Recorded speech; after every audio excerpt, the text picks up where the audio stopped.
Jaya Radha Madhava Kunja Bihari Jaya Radha Madhava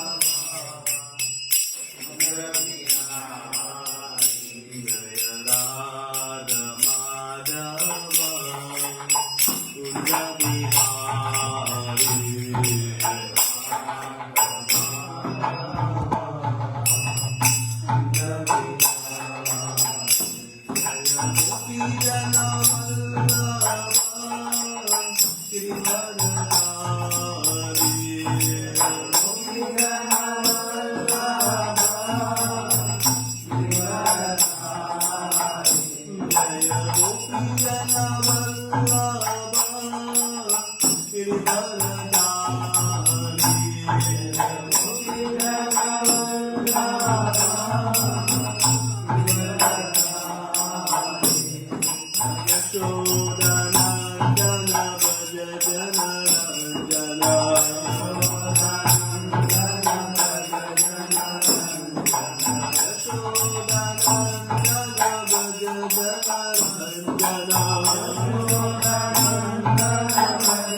Bhaktivedanta Swami Srila Prabhupada ki jai. Namo Vishnupad Pranamhamsa Parivrajagacharya Stotra Shri Sanmai Bhakti Siddhanta Saraswati Goswami Maharaj Prabhupada ki jai. Ananta Koti Vaishnava Vrinda ki jai.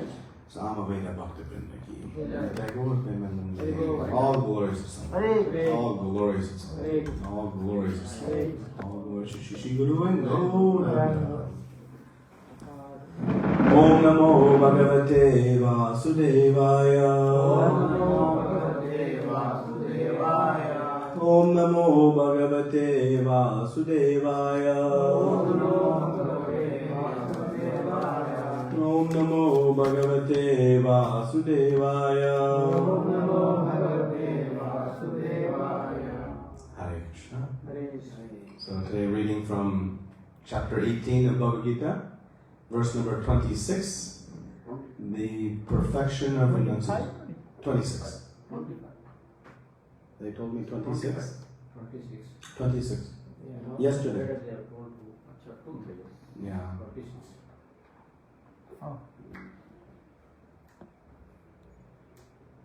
Yeah, we read 25 yesterday. 2 verses yesterday. 25, 26.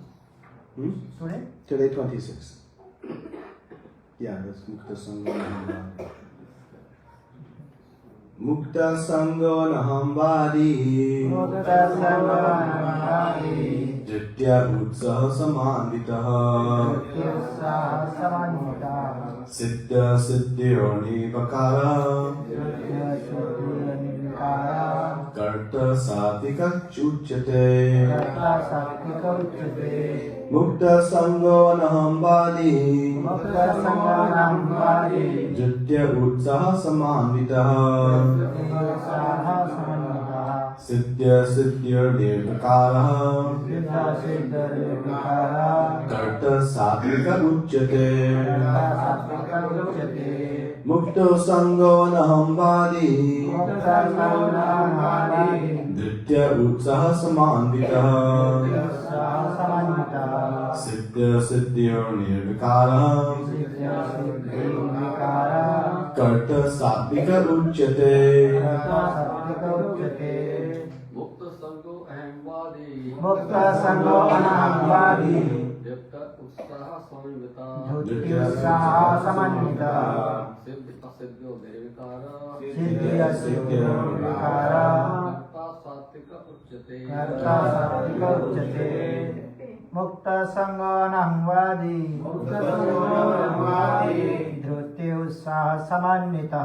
Jitya Utsaha Samandita. Siddhi Siddhayo Nirvikara. Siddhi Siddhayo Nirvikara. Karta Satvika Uchyate. Karta Satvika Uchyate. Mukta Sangha Nahambadi. Jitya Utsaha Samandita. Siddha Siddhayo Nirvikara. Karta Satvika Uchyate. Mukta Sangha, liberated from all material association. Anahambadi, without false ego. Dhritti, with determination. Utsaha, with great enthusiasm. Samanvita, qualified. Siddhi, imperfection. Asiddhyo, and failure. Nirvikara, without change. Karta, worker. Sattvika, in the mode of goodness. Uchyate, is said to be. Translation and purport by His Divine Grace, A.C. Bhaktivedanta Swami Srila Prabhupada. Srila Prabhupada ki jai. One who performs his duty without association within the modes of material nature, without false ego, with great determination and enthusiasm, and without wavering in success or failure, is said to be a worker in the mode of goodness. Please repeat. One who performs his duty without association with the modes of material nature, without false ego, with great determination and enthusiasm, and without wavering in success or failure, is said to be said to be a worker in the mode of goodness. a worker in the mode of goodness. Purport. A person in Krishna consciousness is always transcendental to the material modes of nature. He has no expectation for the result of the work entrusted to him, because he is above false ego and pride. Still, he is always enthusiastic till the completion of such work. He does not worry about the distress undertaken. He is always enthusiastic. He does not care for success or failure. He is equal in both distress and happiness. Such a worker is situated in the mode of goodness. Om Jnana Timirandasya Jnananjana Shalakaya Chakshura Militam Yena Tasmai Shri Gurave Namaha Shri Chaitanya Manobishtam Stapitam Yena Bhutale Swayam Rupa Kadamayam Jadati Swapadantikam Vandeham Shri Guru Shri Yuta Padakamalam Shri Guru Vaishnavamstam Shri Rupam Sagajatam Sahagana Raghunatham Vitam Tam Sajivam Sadvaitam Savadutam Parijana Saitam Krishna Chaitanya Devam Shri Radha Krishna Padan Sagana Lalita Shri Vishakam Vitamsra Hey Krishna Karuna Sindhu Dinabandhu Jagatpate Gopesha Gopika Kanta Radha Kanta Namostute Apta Kanchana Gaurangi Radhe Vrindavaneshwari Vrishabhanu Sute Devi Pranamami Hari Priye Vanchakalpa Tarubhyascha Krupa Sindhu Vyevacha Patitanam Pavanebhyo Vaishnavebhyo Namo Namah Jai Shri Krishna Chaitanya Prabhu Nityananda Shri Advaita Gadadara Shri Vasari Gaura Bhakta Vrinda Hare Krishna Krishna Krishna Hare Hare Hare Rama Rama Rama Hare Hare.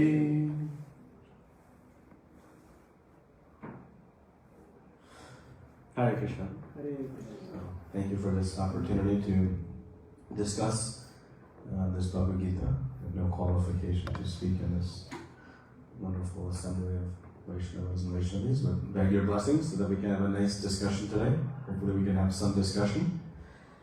So this is, we're nearing the end of the Bhagavad Gita.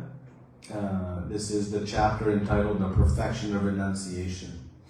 And so chapter 18 is a recap, just as chapter 2 is the executive summary of the Bhagavad Gita, in which all the contents are presented in chapter 2. And then Krishna begins to expand upon those from chapter 3 to 17. And now he is recapping.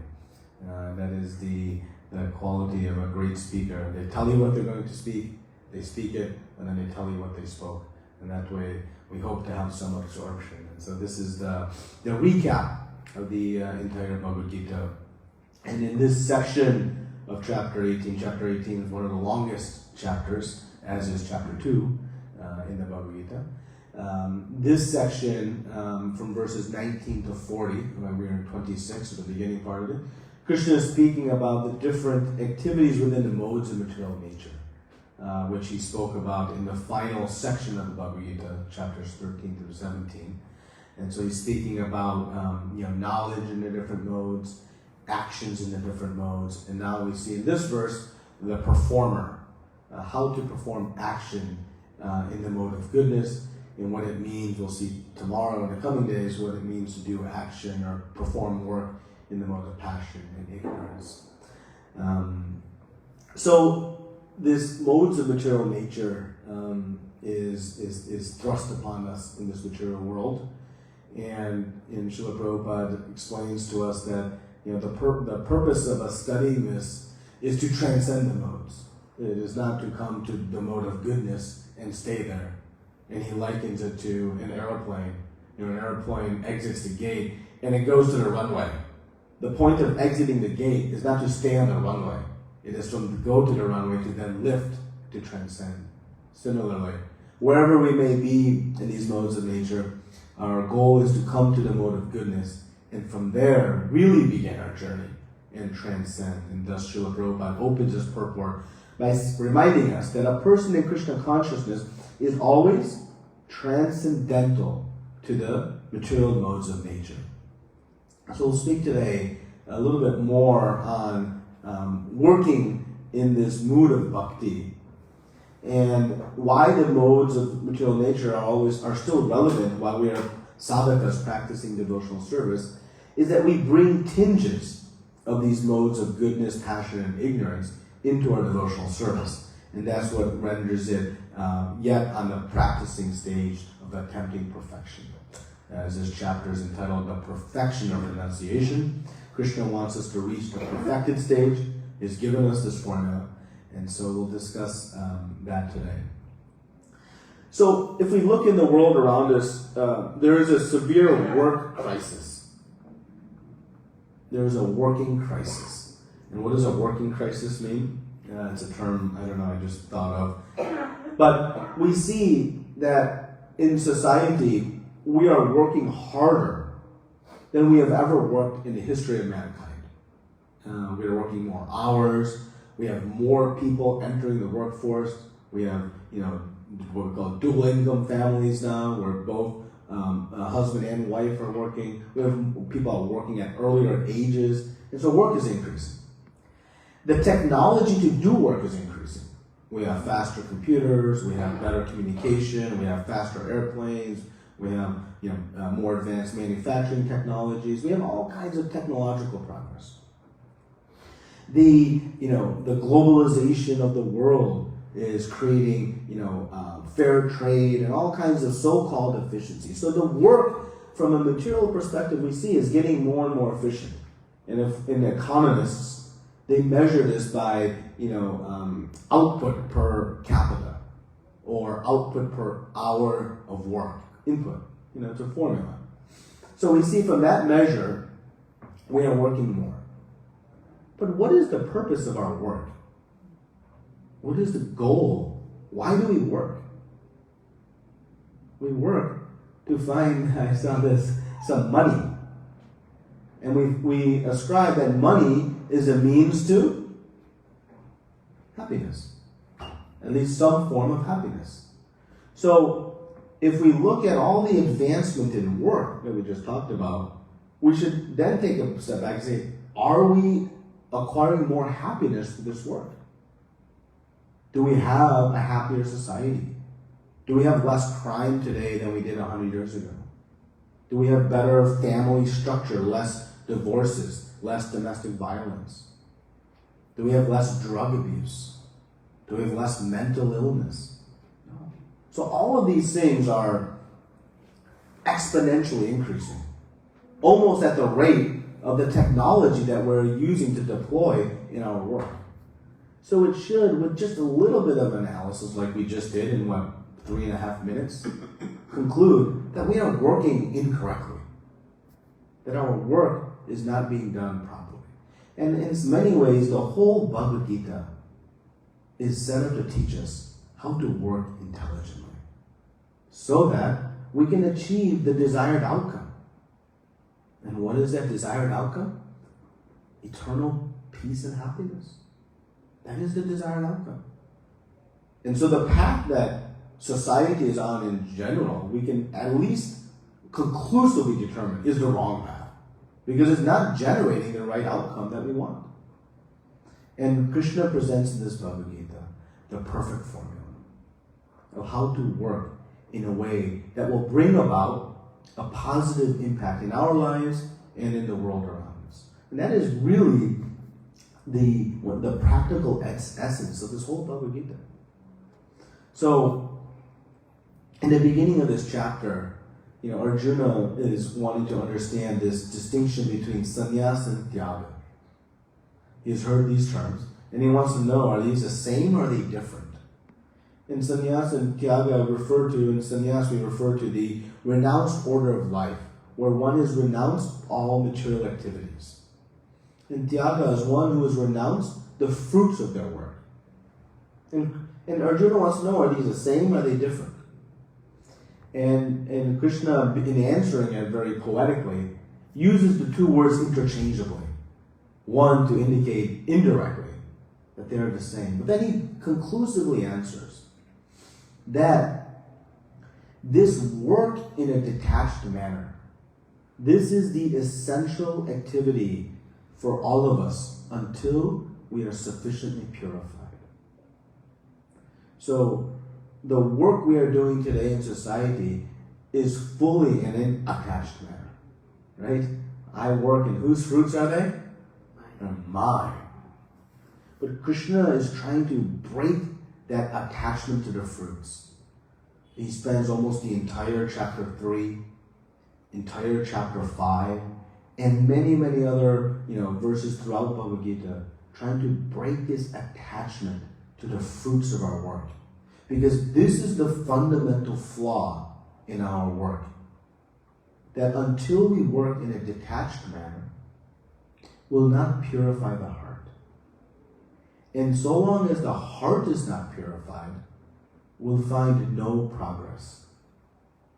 Just like, if I have some water, this water will only satiate my thirst if I remove the impurities from it. The value of that water will only be garnered if the impurities from it are removed. Otherwise, that water will actually cause more problem. Similarly, working in this attached manner, it doesn't purify the heart. And so thus all of our endeavors become tainted. All of our goals and activities become usurped by these impurities. So Krishna is guiding us that we should work in a detached manner. And this is the key to actually finding success. So he says in this verse, one who performs his duty without the modes of material nature, without false ego. Right? So it is this false ego that leads to our attachment. This is the reason we remain so attached to our fruits. It's the presence of the false ego. So Krishna, after explaining sannyasa and tyaga in the beginning of this chapter, he immediately then explains, hey, this is how action is performed. Because in the third chapter, Krishna tells us, Prakriti kriyamanani gunai karmani sarvasha ahankara vimuttatma kartaham iti manyate. He says that don't be fooled by your false ego, thinking you are the doer. But in the fifth chapter, Krishna says, I am not the doer. Krishna speaking.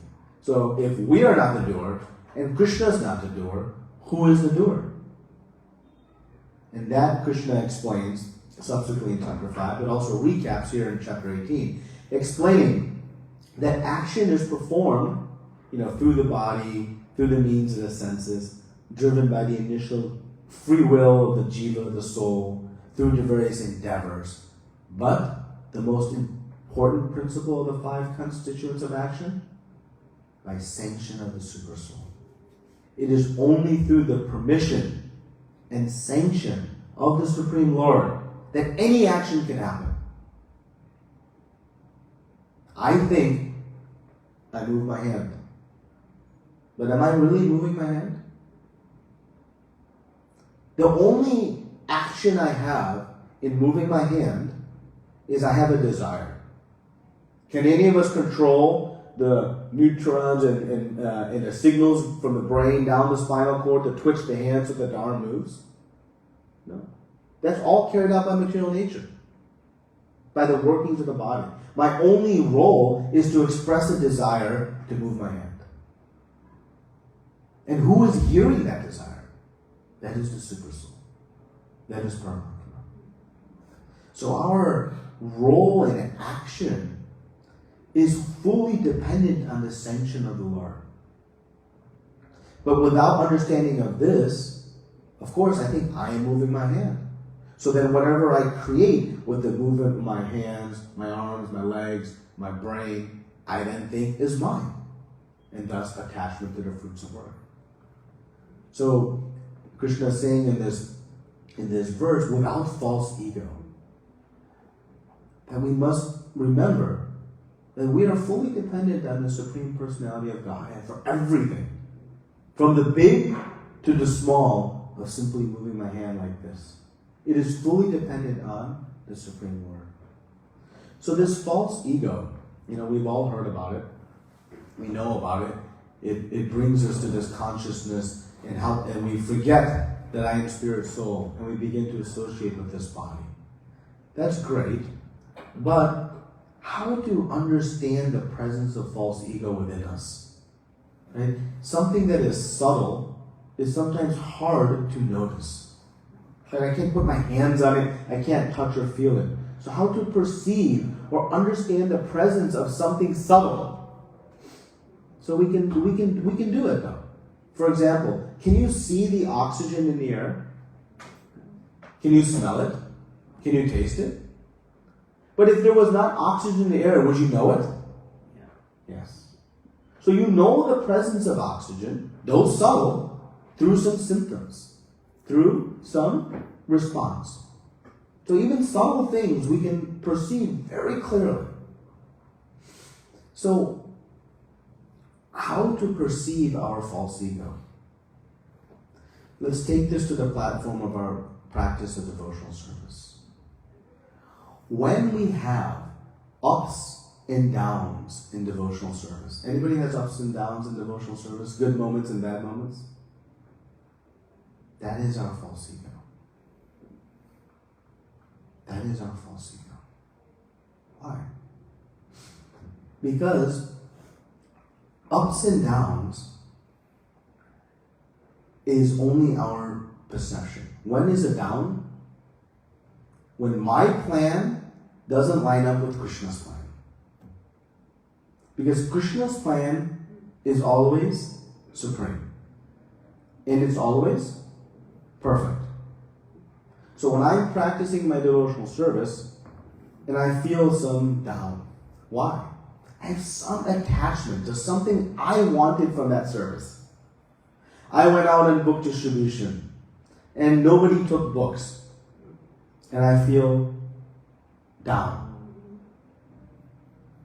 But as soon as I remember, this was Krishna's plan. Krishna's plan was the people that I interacted with were not to get books. Then what is my experience of up and down? So when we experience these, roller coaster emotions and more of the downs, it's a symptom of some false ego.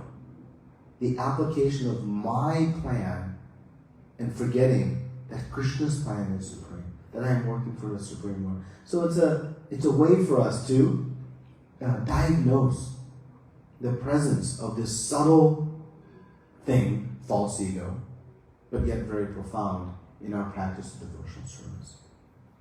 So we have to remove our plan from Krishna's plan. Because Krishna's plan always is going to be the success story. So Krishna further explains in this verse, so we should be without false ego. Okay, I know I should surrender to Krishna's plan. Ultimately, He is the supreme doer. I am His dependent part and parcel.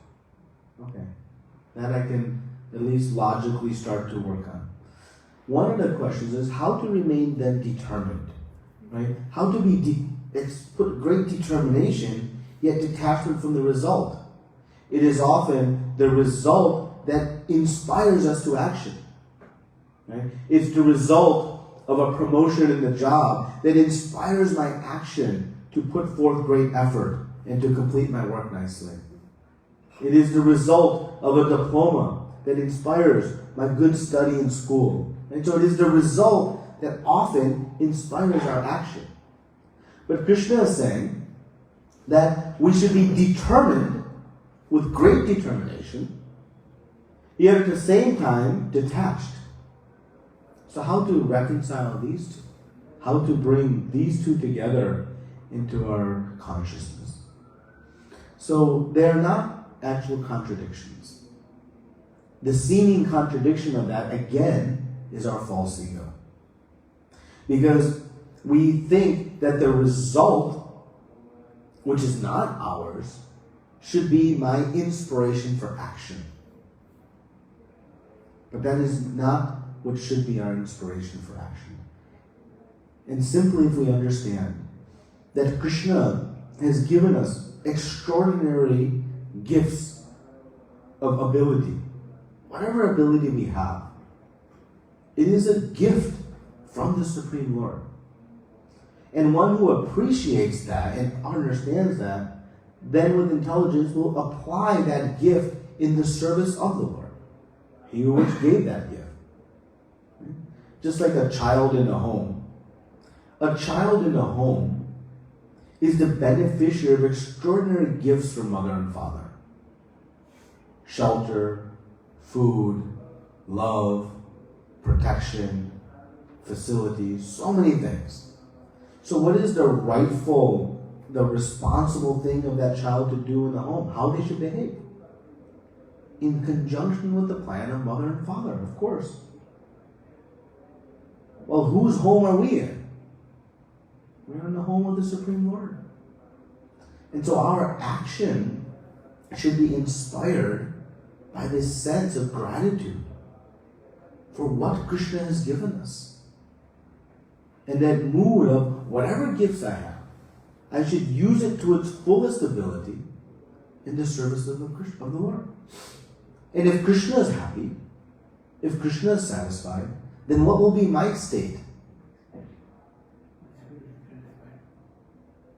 In the home, who is happier when everything is going nicely? Who gets more, the child or the mother and father? If there are 5 rasgullas, who will eat more rasgullas, child or mother and father? Let's see. Child will eat, right? Mother and father will lovingly give to child when child is obedient, nice, respectful. Mother and father want to give everything. But child must act in a way of understanding. They are not the doer in the home. They are not the controller. So similarly, when we apply it to our life, we are living under the shelter of our Supreme Father, Krishna. And if we perform our devotional service in this mood, that by exclusively working for the pleasure of Krishna, all of my needs will be automatically fulfilled. Child doesn't have to ask for anything from mother and father. If their child doesn't ask for chapatis, they'll not come. Of course. All a child has to do is remain nicely in the home of mother and father. Everything is met, even without asking. So similarly, our mood of devotional service, if we practice devotional service with this detached mood, that it is Krishna who is manifesting these results. I, through my false ego, have to stop seeing that I'm the doer of these results. And simply surrender to the will of the Lord. Take whatever facilities Krishna has given me and use them to the fullest. Then everything will become very perfect. And this is the perfection of work. And if all of society practiced this mood of work, imagine the condition of our living situation. How wonderful it would be. That is why during this month of book distribution marathon month, we're trying to get as many of these books out. Not to the renunciates in the forest. This chapter is perfection and renunciation. But this book is actually the perfection of how to work in the world and achieve real success. This is what the Bhagavad Gita teaches us. And if we share it far and wide, we can bring some real positive impact in society. So this detachment and determination, they're not mutually exclusive. We see the importance of determination.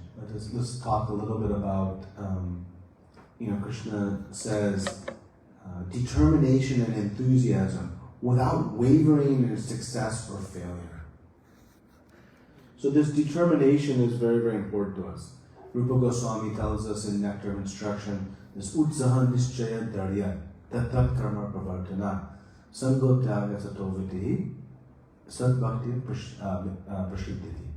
That if you want to assure complete success of your bhakti, not partial success, complete success, do these 6 things. If we are practicing devotional service and we are unhappy with our progress, if we want more progress, more success, Rupa Goswami gives us, look at these 6 things. And you can also take verse 2, which tells us the 6 things that hinder our success. This atyahara, this prayasas, this prajalpa, niyamagraha. These 6 things, you can look at those also. In these 2 verses, we get like the perfect formula how to actually rapidly progress in devotional service. But let's focus on the 6 favorable things for devotional service. So it's utsaha nishcha dharya. Utsaha, Srila Prabhupada writes is enthusiasm. He translates as enthusiasm. And in a purport, he defines enthusiasm very precisely. He says, enthusiasm means to endeavor with intelligence. Not just endeavor, because there is a lot of endeavor going on. There's a lot of work going on, a lot of hard work. But what's missing is the intelligence to know what is good and what is bad. So utsaha means to be enthusiastic, to work with intelligence. Endeavor with intelligence. Now, what fuels our determination? Some of us, I'm sure, we'd like to be more determined in our devotional service, more determined in our chanting, more determined in our reading, more determined in our seva. What fuels our determination? 2 things fuel our determination: faith and knowledge. I'll try to give a mundane example just to understand. I'm walking down the street and I see a diamond on the street. What do? I pick it up. But I've walked past many pieces of broken glass. Did I stop to pick that up? No. But why would I jump to pick up that diamond? Because it's precious. How do I know it's precious? I have some knowledge. I have some knowledge that this diamond is precious. And I have some faith that I can turn this diamond into some goods that will benefit me. Now, if I don't have knowledge of a diamond, will I endeavor to pick up that diamond? If I have really strong knowledge of that diamond, will I have more enthusiasm to pick it up? Right? So my enthusiasm is fueled by my knowledge. So my enthusiasm in devotional service is going to be fueled by knowledge. What Krishna is telling us in the Bhagavad Gita, what we see in Srimad Bhagavatam, Chaitanya Charitamrita, all this knowledge Srila Prabhupada has blessed us with. This is going to be our fuel. And that knowledge will help increase our faith. Because if I have knowledge that this is a diamond, but I don't have faith, I can turn it into something positive, my enthusiasm to obtain that will not happen. So this knowledge has to be coupled with faith. Right? I know I am not this body, I'm spiritual. I know that from the first time I walk into an ISKCON program. So knowledge is there. But what is still developing? Faith. Faith in that fact. To the extent my faith increases, my enthusiasm then to act in that knowledge increases. So this determination, if we want more determination, look to these 2 things. How I can increase my knowledge and increase my faith. And we know, what is the single way to increase our knowledge and faith? Practice of bhakti. The result of practicing devotional service is increased in knowledge and increase in faith. Remember, the soul is stuck, chit ananda. What is the meaning of chit? Full of knowledge. This knowledge is here. We simply have to bring it out. It is covered. And through the process of chanting the holy names, reading Srila Prabhupada's books, this knowledge will come. So this is the fuel for our determination. So utsaha, that's the first factor. Then Rupa Goswami says, Nishcha Daryat. You should be confident. Confident in what? Confident not that I am the doer, I got this. No. We know. What are we? A tiny infinitesimal spark. I cannot even move my hand like this. That is the extent of my doing. I simply can express a desire, and I'm fully dependent on Krishna to sanction or not. So what should I be confident in that? With that limited ability, where can I be confident? We always talk about humility, humility, humility. But Rupa Goswami says, no, but you also must be confident. But it must be well-placed confidence. We should have confidence in two things. This is what Srila Prabhupada explains in the purport to this verse. We should be confident that it is only through devotional service, through bhakti, that I'll find any success in life. Any success. Every other endeavor will merely end in misery. As Krishna explains in 8th chapter of Bhagavad Gita, from the highest planet to the lowest, it is full of dukkha. Nothing but dukkha.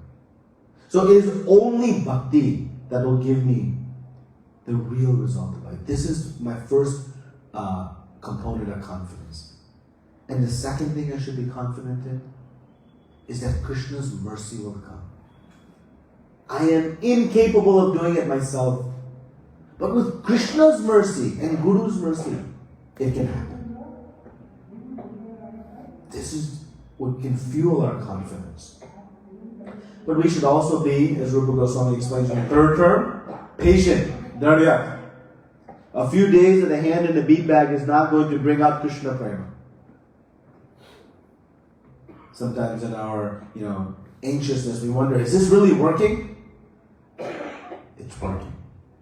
But we have to be patient. The result will come. So this enthusiasm, confidence, and patience, they're all intertwined. Confidence increases our enthusiasm. Right? If I'm confident this is the best path to be on, and I'm confident Krishna's mercy will come, then my determination will be fueled.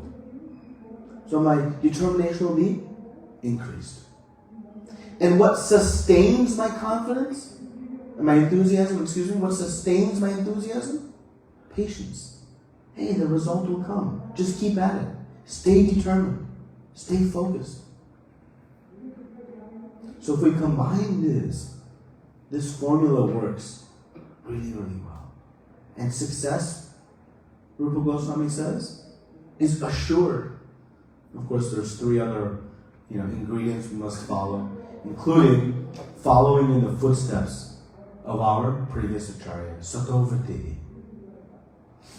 See, our acharyas, they present us with extraordinary examples of enthusiasm, determination, detachment from failure and success.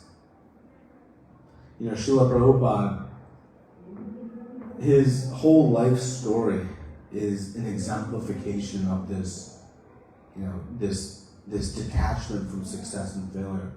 His extreme determination. When we read in Prabhupada Lilamrita, particularly about the years leading up to his journey west, and even the first couple of years, it was met with setback after setback after setback, failure after failure after failure. But what didn't fail? Srila Prabhupada's enthusiasm, his determination to fulfill the order of his spiritual master. He had strong vyasvamika buddhi, this fixed intelligence, fixed determination. Results were not coming. But he remained determined. And what was Krishna's reciprocation to that determination? What we see today. We are the beneficiary of extraordinary reciprocation. So we often, we study and we see, those last 10 years of what an explosive, exponential success of Srila Prabhupada's gift to all of us. But let us remember, what example he showed for all of us in those years leading up to it. And even during that success, There were so many opportunities for him to just, I can't do this anymore. So many challenges. But Srila Prabhupada was determined to be successful. And many other great acharyas. I particularly was fond of the pastime of Narottam Das Thakur. This question came up a couple days ago in Bhagavatam class about, do we need guru in our life to achieve perfection? Do we need to take initiation in one of the bona fide sampradayas? And immediately my thought mind came to Narottam Das Thakur. Narottam Das Thakur received a gift that is almost incomprehensible.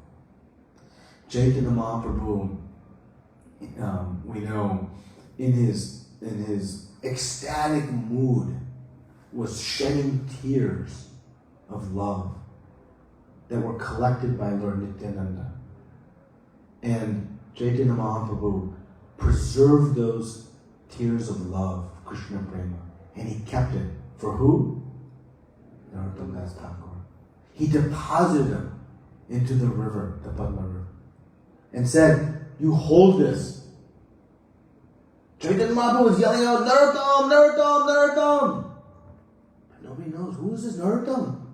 Anybody? He wasn't there. He was still to come many years later. Chaitanya Mahaprabhu knew he was coming. He's the Supreme Lord. And he deposited this Krishna Prema and said, you hold it. And when Narottam comes to take bath in your river, you bestow upon him this Krishna Prema. And when he did, he turned into this golden complexion. Narottam did. So he achieved perfection. He achieved Krishna Prema. Chaitanya Mahaprabhu explains to Chaitanya Charitamrita, this is the greatest of what one can accomplish. There's nothing beyond this that one can acquire. So if you're Narottam Das Thakur, you think, got it, I'm good. But when Chaitanya Mahaprabhu came into his dream and told him, you go to Vrindavan, you take shelter, and you take initiation from Lokanath Swami. Narottam Das Thakur began immediately running from current day Bangladesh to here, Vrindavan. How far of a journey is that? Much further than whatever journeys we took to come here. We complain about a middle seat in the plane or having to do a couple of layovers or this, that, and like Narottam Das Thakur is walking through dense jungles and forests. And he is not walking, he is running to take shelter of Guru. He's already achieved Krishna Prema. But his determination was unfazed. And when he approached Lokanath Swami, he quickly gave him initiation. Wow, how qualified of a Shishya Narottam Das Thakur was. He could find a more qualified disciple. He didn't get it. And so what did Narottam Das Thakur? I tried, I did my best. I fulfilled the order, but he said no. Oh well, I have Krishna Prema, I'm good. No, he remained determined. And through rendering a menial service, unbeknownst to his aspiring Gurudev, he finally convinced him to give him initiation. You see Narottam Das Thakur's enthusiasm, determination. I paraphrase this long story. There's so many challenges he faced along the way. But it gives an idea, though he had already achieved Krishna Prema, how much enthusiasm he had. So by studying these acharyas of ours, following in their footsteps of Tovatihi, it can help us remain determined, inspired to continue on, detached from success or failure, and not let this false ego get in the way of our determined practice of devotional service. This is the perfection of work. This is the perfection of how one will find complete success in life. And so this is the instruction Krishna is giving to us in this 26th verse, to do our duty, free of false ego, with great determination. Success or not, remember, Krishna's plan is always success. Whenever there is failure, it is only I have presented my plan that failed. But Krishna's plan always succeeds. So when we experience that up and down, ding, ding, ding, ding, ding, false ego. That is the subtle false ego entering into our service. Remember, that failure is Krishna's great plan. Krishna's plan is better than my plan. And have faith and stay determined, and then we'll all have success in following the instructions Srila Prabhupada has given all of us. Thank you very much. Srila Prabhupada. Yeah. Can we have some discussion? Any comments, corrections, clarifications, questions?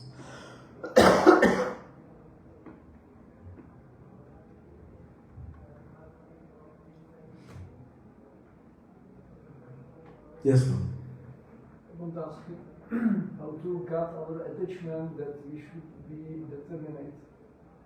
How to get the attachment that we should be determined? No? We know it in principle now, and so how to feel that. This is the power of association. Srila Prabhupada was once asked, Srila Prabhupada, how do I become a good devotee? He says, well, if you want to be a drunkard, associate with drunkards. And if you want to be a good devotee, associate with good devotees. So try to find association with those devotees who have this enthusiasm, this determination. And association is not a passive physical proximity in the midst of devotees. Rupa Goswami also gives us in the next verse in that instruction how to associate with devotees. It should be an active exchange of inspiration to see how this devotee is nicely serving and to become inspired by. Instead, sometimes in the mood of envy, which we'll see in a couple verses, we begin to bring that person down. Instead of being inspired by some devotee's greatness, we try to find a flaw or a fault. Let us not lose that valuable opportunity for us. So association is a powerful means to develop that strong attachment to determination. In addition to, again, our devotional service will bring out this purification of the heart. Remember, we have this intense attachment to Krishna. It is lying dormant in our heart. It is not something new we are trying to acquire. That is the intrinsic quality of each and every one of us. But that attraction has become covered by all of our anarthas. Just like that diamond example. If it is stuck in the mud, will it shine in luster? No. But the ability of that diamond to shine in luster is unchanged. I just have to remove the mud. So similarly, our attachment, it's there.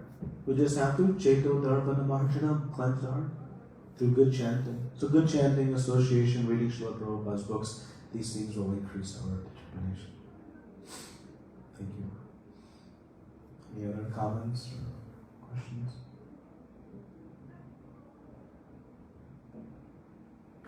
Okay. Yeah. It's very opposite to material world and the spiritual. The material world to rise up, to pull somebody's leg down, try to get him out of your way, or something like that. While in the spiritual, that you appreciate and help the person move forward, and you also move forward. Yes. The gopis are doing. They try to push Radharani to Krishna, because they know that Krishna likes Radharani more. And they push forward. There is no jealousy. Yeah, so those of you who could not hear that, the comment was, the material world and the spiritual world are opposite. Like Krishna explains in the 15th chapter, right? The material world is a reflection. A reflection we see is exactly inverted or opposite of the spiritual world. the banyan tree with the roots going up and branches down. We all know that example. So Prabhuji is explaining that in the material world, we get up by pulling others down. But in the spiritual world, we get up by pushing others up. By helping others serve Krishna for Krishna's pleasure. And the example of the gopis is most appropriate. They are not fighting elbows out to get close to Krishna. They are ascertaining with great intelligence who can please Krishna most, and let's push them forward. And this should also be our mood in devotional service. When we come to do devotional service, we have so much, I want to do this, I want to do that, instead of thinking, how will Krishna be pleased most, and what can I do to help in that? If I am not the best at making chapatis, maybe I can assist somebody who is. Just picking an example. So that mood can help us purify this false ego that tinges our devotional service. Thank you. Any other comments or questions? Okay, it's 6:30. Thank you very much. Srila Prabhupada ki jai. Ananta Koti Vaishnava Vrinda ki jai. Hare Krishna.